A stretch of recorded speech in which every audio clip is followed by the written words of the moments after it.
Hola, ¿qué tal, maestro y compañeros? El día de hoy les voy a hablar en este video sobre el tema de la tradición jurídica romana, el libro de Merriman. Bueno, pues para empezar, este libro nos sirve para conocer las relaciones existentes entre los sistemas legales entre Europa Occidental y América Latina, lo que los distingue de los sistemas legales del mundo anglosajón norteamericano.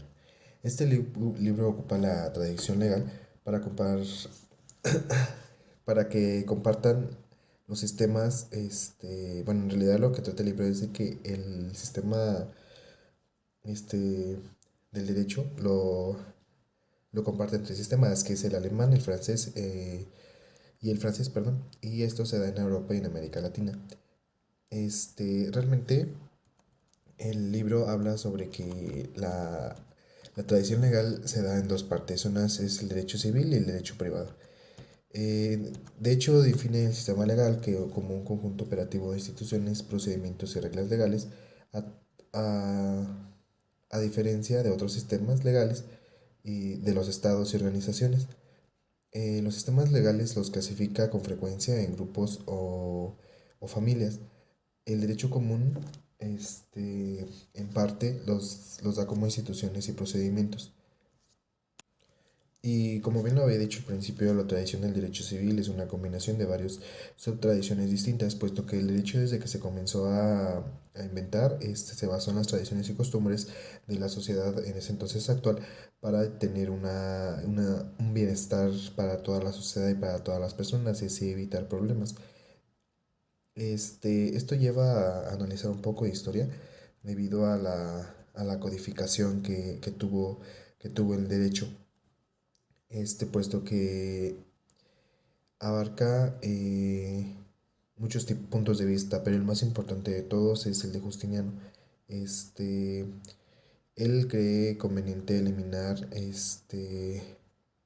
lo que, lo que estuviera errado o fuera oscuro o repetitivo. Realmente lo que él buscaba con su código es resolver conflictos y dudas. Eh, otro aspecto de lo que habla mucho el libro es sobre el derecho civil, el derecho canónico y el derecho mercantil, puesto que dice que son las fuentes históricas de gran parte del derecho contenido en cinco códigos básicos vigentes en la mayor parte de las jurisdicciones del derecho civil. En la Revolución no se limitó el derecho público, tuvo una profunda influencia sobre la forma, como bien lo habían dicho, se basaba en sistemas legales que regulaban la conducta, aunque pues todo eso se hacía a través de los jueces para influir sobre el desarrollo del derecho común. Era más como por explicarlo más fácilmente, era por parte de un sistema legal. Los estatutos del derecho civil son unos sistemas estatuarios, perdón, codificados, mientras que el derecho común no está codificado y se basa en gran parte en las decisiones judiciales. Existen códigos en la mayoría de los sistemas del derecho civil, pero en varios países del derecho común solo existen también algunos cuerpos de la legislación sistemática del derecho civil. No es necesaria tener códigos. Como bien se decía, las principales fuentes del derecho en un principio son las costumbres, puesto que al ver una cosa ya normalizada y que incluya la participación de toda la sociedad, pues es cuando se forman las leyes. La codificación, bueno, el libro la define como la considera la expresión de una ideología y refleja pues en sí las formas de pensar o las ideas que tiene la humanidad. Como bien he mencionado antes, todo esto se hace a través de los jueces. Un juez lo denominaban como un héroe cultural, por así decirlo, e incluso una figura paternal. Nuestra tradición legal se creó originalmente creciendo y mejorando a manos de los jueces, que razonaban entre caso y otro caso, construyendo cuerpo del derecho que los obligaba a decidir a través de la doctrina de stare decisis. El derecho común para nosotros significa el derecho creado y modelado por los jueces, puesto que estos a través de la experiencia que ellos iban teniendo con los casos, pues denominaban como ciertas leyes para regular la conducta humana, y es por eso que a esto se le llamó derecho común. Eh, para, para ser exactos, pues estos eran jueces que tenían las facultades de interpretación de, de la ley. Bueno, otro tema muy importante era la interpretación de los estatutos. La doctrina de la separación de poderes al extremo condujo a que se negaran los tribunales en toda función interpretativa y quedaran obligados a referir a los tribunales toda función interpretativa y, bueno, quedaron obligados a la interpretación legislativa, proveyendo de una interpretación autorizada para guiar al juez, esperando corregir los defectos del derecho. La interpretación de los estatutos más que nada se basa en interpretar qué es lo que quería decir y en qué aspectos se debían de aplicar los códigos, puesto que para cada rama del derecho había un código, como actualmente lo vemos en la actualidad. Por ejemplo, para la cuestión civil, pues está el código civil de cada estado. O sea, no hay como un tal nacional, pero sí hay, cada estado tiene su propio código, que en realidad pues todos están basados como en el de Justiniano, pero pues todos su finalidad es lograr el bien común en la sociedad. Otro subtema también muy importante era la certeza del derecho, puesto que es uno de los objetivos de todos los sistemas legales, es que todo sea cierto, que todo sea certero y que se haga con certeza, puesto que la frecuencia de que el derecho sea rígido tiene que aplicarse debido a la tradición con la como siempre ha venido aplicando. Más esto se da en el derecho civil, puesto que sus aplicaciones son más importantes y se refleja pues más en la sociedad, porque realmente la mayoría de los problemas son civiles. Bueno, son los que tienen aún más impacto. Y todo esto, pues en sí, en ese tiempo generaba desconfianza de los jueces, puesto que trataban de que todo fuera rígido, certero y recto. Bueno, otro subtema también muy importante es el tema de los académicos, puesto que los académicos eran las personas que estudiaban el derecho. Asimismo, eran los que enseñaban, por así decirlo, el derecho a los estudiantes en las universidades de Estados Unidos, por ejemplo, el lugar más icónico y más importante creo que es Bolonia, donde se enseñaba el derecho. Ahí ellos enseñaban el desarrollo del amparo, eh, enseñaban los códigos. eh, bueno, ahí también ya implica lo que es el digesto, que es una de las partes más importantes del corpus Iuris Civilis, escritos por Gallo. Además, cabe mencionar que la mayor parte de los filósofos que crearon de los códigos franceses fue transmitida por los académicos. Pues como bien lo decía, los académicos eran quienes enseñaban el derecho y asimismo pues lo investigaban, porque muchos de los académicos se dedicaban a la investigación y las principales facultades de derecho eran las que pues no había como, o sea, no había como información de dónde sacar un código, sino que se inventaban en base a las tradiciones y costumbres de la sociedad. Bueno, otro tema también muy importante es la ciencia jurídica. La ciencia jurídica, que era, pues era la disciplina que se encargaba de analizar todos estos procesos legales, todos esos métodos, y aquí la participación de los académicos fue muy importante, puesto que bueno, fue importante porque aparte se tuvo la participación de los jurisconsultos. Eh, por ejemplo, el digesto, como ya lo he mencionado, tuvo un gran impacto, ya que fue estudiado durante muchos siglos, y ahí de hecho el digesto, pues se dice que es una obra que no solamente se ha encontrado un pedacito, no es como tal mm,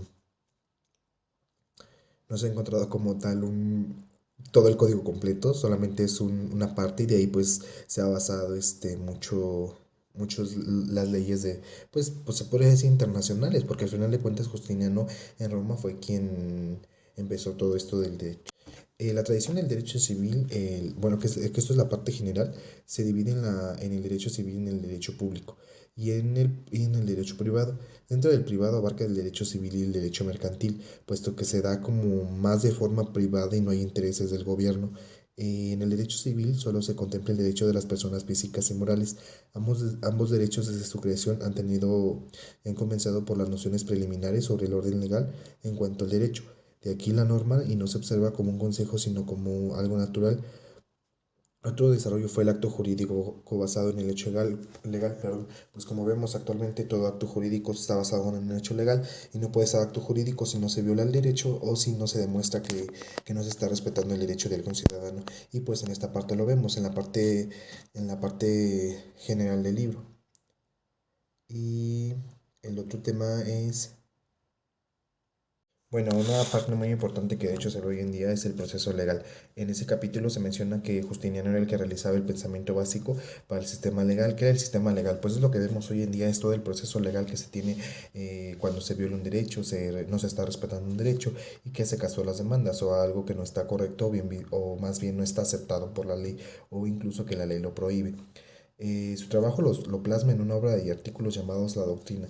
El jurisconsulto se tiene que alejar de todo el objetivo que no sea de verdad. Más sin embargo, esto es distinto a lo que hacen los legisladores y los jueces, perdón. Por ejemplo, los legisladores, pues es quien legisla la ley, es quien crea la ley, la propone. Incluso pues, las leyes tienen una caducación, o sea, tienen una fecha de inicio y una fecha de fin. Una fecha de fin. En cambio, los jueces son los que imparten la justicia. Su rol en la sociedad es impartir la justicia dentro pues, de cualquier ámbito o situación conflictiva entre dos partes que se tenga que resolver. También, bueno, pues ya desde aquí vemos lo que es la legislación basada, pues obviamente en los códigos. Los jueces mencionan también que cuando se plantean al juez un caso para su decisión, el juez extrae los hechos relevantes de los datos originales, caracteriza la cuestión legal, estos hechos presentan, que encuentran la disposición legislativa apropiada y aplica el problema. Aquí realmente lo que hace el juez es este, más que nada, basarse en lo que diga la legislación para él poder aplicar cierto código, cierta ley o reforma o X o Y para solucionar un problema. La división de la jurisdicción, en este capítulo se menciona el sistema judicial de un país que es unificado, como bien lo decía hace rato.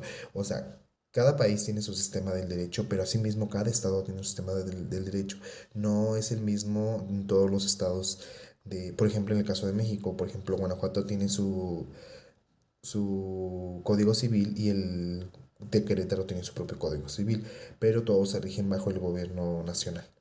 El, el derecho civil es común que uno encuentre dos o más conjuntos de tribunales separados.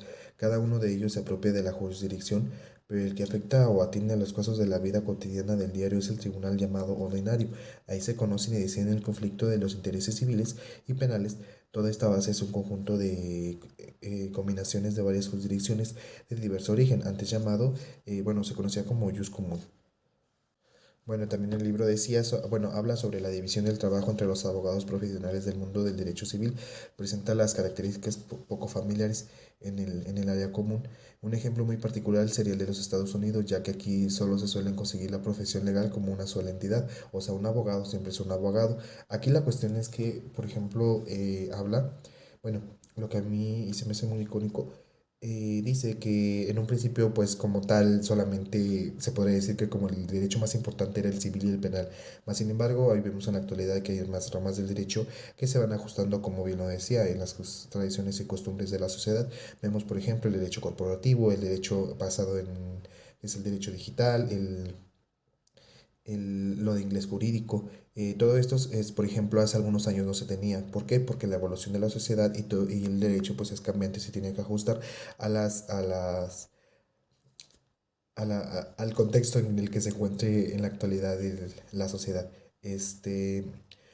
Bueno, también decía que había una controversia entre los jóvenes egresados de universidades públicas y privadas de Estados Unidos, puesto que algunos los de gobierno se iban directamente a la parte, pues se podría decir al derecho constitucional y pues de administración pública, mientras que los de derechos privados se iban a arreglar asuntos como de parte penal o fiscal, puesto que eran más preparados para estas áreas. Bueno, retomando aquí sobre el derecho, perdón, las partes del juicio y el procedimiento civil, los tribunales muy altos e inferiores tienen a ser administrativos exclusivamente por quienes hayan ascendido dentro de un servicio judicial.